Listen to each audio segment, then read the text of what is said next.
When you got to Memphis, Elvis Presley had already recorded That's All Right. Sam Phillips had produced him for his label Sun Records. You called Sam Phillips and asked for an audition. Did it take a lot of nerve to make that phone call? No, it just took the right time. I was fully confident that I was going to see Sam Phillips and to record for him. That when I called him, I thought, I'm going to get on Sun Records. So I called him, and he turned me down flat. Then 2 weeks later, turned down again. He told me over the phone that he couldn't sell gospel music, so it was independent, not a lot of money, So I didn't press that issue, but one day I just decided I'm ready to go, so I went down with my guitar and sat on the front steps of his recording studio and met him when he came in. And I said, I'm John Cash. I'm the one that's been calling. And if you'd listen to me, I believe you'll be glad you did. And he said, come on in. Well, that was a good lesson for me, to believe in myself. So what did Phillips actually respond to most of the songs that you played him? He responded most to a song of mine called Hey Porter, which was on the first record. But he asked me to go write a love song or maybe a bitter weeper. So I wrote a song called Cry, Cry, Cry, went back in and recorded that for the other side of the record. You say in your book you had to do 35 takes of Cry, Cry, Cry. Why did it take so many takes? It was too simple. We were trying to make something complicated out of it. It was the simplest song in the world ever written. And invariably, at some time during a take, the guitar player would mess up, or the bass player, or I would mess up, and we'd have to do it over. It's not unusual, though, to do a song 35 times. Were you nervous because it was your first recording? No, not at all. I had confidence that I was going to do it. I'd been singing in Germany in the Air Force. I'd been singing with my little group called the Landsberg Barbarians. And we played in honky-tonks and guest houses and wherever we could, when we weren't working. What was it like when you started to go on tour? After coming from the cotton fields, it's true. I mean, you'd been in the Army and you'd been abroad, with the Army. But what was it like for you in the early days of getting recognized, traveling around the country? When I started playing concerts, I went out from Memphis to Arkansas, Louisiana, and Tennessee, played the little towns there, that I would go out myself in my car and set up the show, or get the show booked in those theaters. And then along about 3 months later, Elvis Presley asked me to sing with him at the Overton Park Shell in Memphis. And I sang Cry, Cry, Cry and Hey Porter. And from that time on, I was on my way, and I knew it, I felt it, and I loved it. So Elvis asked me to go on tour with him, and I did. I worked with Elvis 4 or 5 tours in the next year or so. And I was always intrigued by his charisma. You can't be in the building with Elvis without looking at him, And he inspired me so that with his fire and energy, that I guess that inspiration from him really helped me to go. I want to play what I think was your first big hit, I Walk the Line. That was my third record. And you wrote the song. Tell me the story of how you wrote it and what you were thinking about at the time. In the Air Force, I had an old Wilcox K recorder, and used to hear guitar runs on that recorder going dun dun dun dun, like the chords on I Walk the Line. And I always wanted to write a love song using that theme, that tune. And so I started to write the song. And I was in Gladewater, Texas one night with Carl Perkins. And I said, I've got a good idea for a song. And I sang him the first verse that I had written. And I said, it's called Because You're Mine. And he said, I Walk the Line's a better title. So I changed it to I Walk the Line. Now, were you thinking of your own life when you wrote this? It was kind of a prodding to myself to play it straight, Johnny. And was this, I think I read that this was supposed to be a ballad. I mean, it was supposed to be slow when you first wrote it. That's the way I sang it, yeah, at first. But Sam wanted it up, up-tempo, and I put paper in the strings of my guitar to get that sound, and with a bass and a lead guitar, there it was, bare and stark, that song was, when it was released. And I heard it on the radio, and I really didn't like it. And I called Sam Phillips and asked him, please not send out any more records of that song. Why? But he laughed at me. I just didn't like the way it sounded to me. I didn't know it sounded that way, and I didn't like it. I don't know. But he said, let's give it a chance. And it was just a few days until that's all it took to take off. That's funny. I mean, you'd heard your voice before, hadn't you? Mm-hmm. But so it was something in your own singing you weren't liking when you heard it? Well, the music and my voice together, I just felt like it was really weird. And but I got used to it very quickly. What got you started performing in prison? Well, I had a song called Folsom Prison Blues that was a hit just before I walked the line. And the people in Texas heard about it at the state prison and got to write me letters asking me to come down there. So I responded, and then the warden called me and asked if I would come down and do a show for the prisoners in Texas. So we went down, and there's a rodeo at all these shows that the prisoners have there.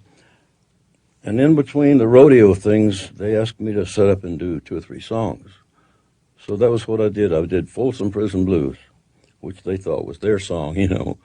And I walked the line, ring, hey, Porter, cry, cry, cry. And then the word got around on the grapevine that Johnny Cash was all right and that you ought to see him. So the requests started coming in from other prisoners all over the United States. And then the word got around. So I always wanted to record that, you know, to record a show. Because of the reaction I got, it was far and above anything I had ever had in my life. The complete explosion of noise and reaction that they gave me with every song. So then I came back the next year and played the prison again, the New Year's Day show. Came back again the 3rd year and did the show. And then I kept talking to my producers at Columbia about recording one of those shows. It was so exciting. I said that the people out there ought to share that, you know, and feel that excitement too. So a preacher friend, a friend of mine named Floyd Gressett, set it up for us. And Lou Robin and a lot of other people involved at Folsom Prison. So we went into Folsom on February 11th, 1968, and recorded a show live. Tell me what it was, what kind of reaction surprised you the most when you were performing for prisoners? Well, what really surprised me was any kind of prison song, I could do no wrong, you know, if it's whatever, the prisoner song or San Quentin, a song of mine. But they felt like they could identify with me, I suppose. I sang songs like Dark as a Dungeon or Bottom of a Mountain, songs about the working man and the hard life. And, of course, they'd been through the hard life, all of them, or they wouldn't be there. So they kind of related to all that, I guess, the songs I chose. Very little of love songs, very few. Mostly, you know, songs about the down and outer. And so then requests started coming in for me to go to other prisons, and it got overwhelming. So I decided I would do 2 or 3, and I wouldn't do any more. Because one thing, my wife was scared to death, and the other women on the show were too, so I decided not to. It was still a great experience to get on stage and perform with those people. You know, I'm excited that our next guest is here. He's probably the most respected superstar in country music and, if I might be permitted, a genuine American folk hero. Here is the man in black. Here is Johnny Cash. You know how long it is since I've seen John, if you remember? It was in the lounge of the Sahara Hotel. Right. That's how many years ago? Oh, it's been 8 or 10 years ago, a long time. God bless you. I remember the first time I saw you must have been 20 years ago in here in L.A. And Slade Brothers, right. So you go back. And, yeah.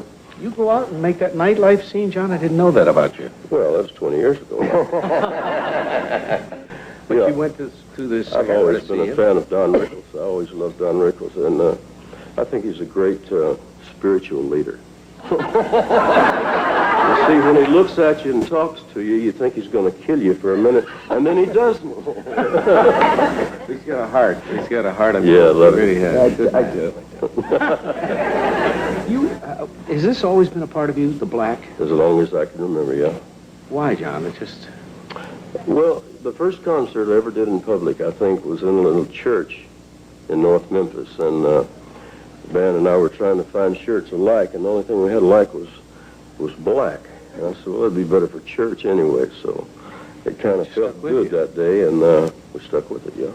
That's wonderful. We're talking about Johnny's Museum it's not actually in Nashville, is it? It's in Hendersonville. Hendersonville. Just out of Nashville. That's where you live, in Hendersonville. Yes, it is.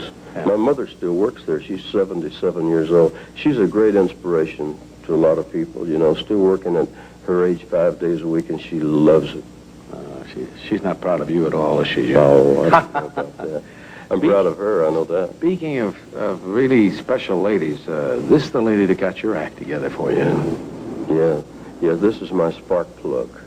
Want to introduce her to our... This is the kindest woman I have ever known. In 19 years that I've known her, I have never heard her be unkind to anybody or criticize anybody any way unjustly. This is my sweetheart, June Carter Cash. That almost made me cry. I want to teach Don Rickles how to be kind to everybody. I would love to... It would be lovely, but I'd be broke.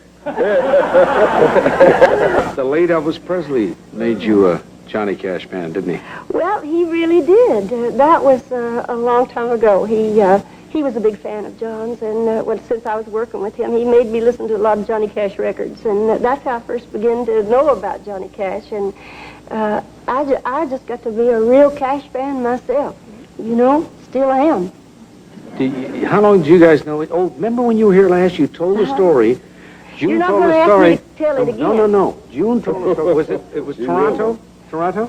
No, you're not going to ask me to tell it. No, it was London. If you asked me... No. But June told the story about how you proposed on stage in front of an audience. Yeah, but see, they did it. I knew they'd do it. Every show we're on, that's what they ask. But that's Tell that great. story again. No, but you I know told it, the but... story, and I wanted to see if he had the same story. Oh, well, it would be interesting to hear him tell it. Because I've had to tell it until...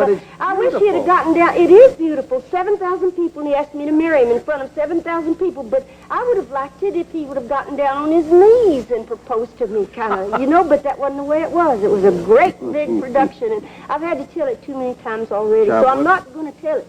He's going to tell you. What'd you say, John? Well, I can tell it in a lot shorter time, right? Okay.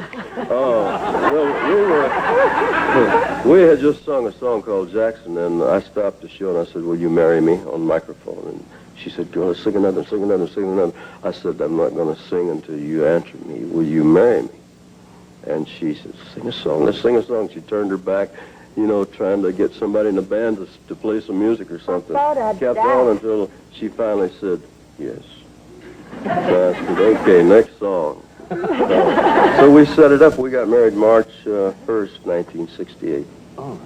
Did you propose to Barbara in a similar fashion? No, I found her sitting in a cab. You're an accomplished poet, and I'd love for you to do one of your poems.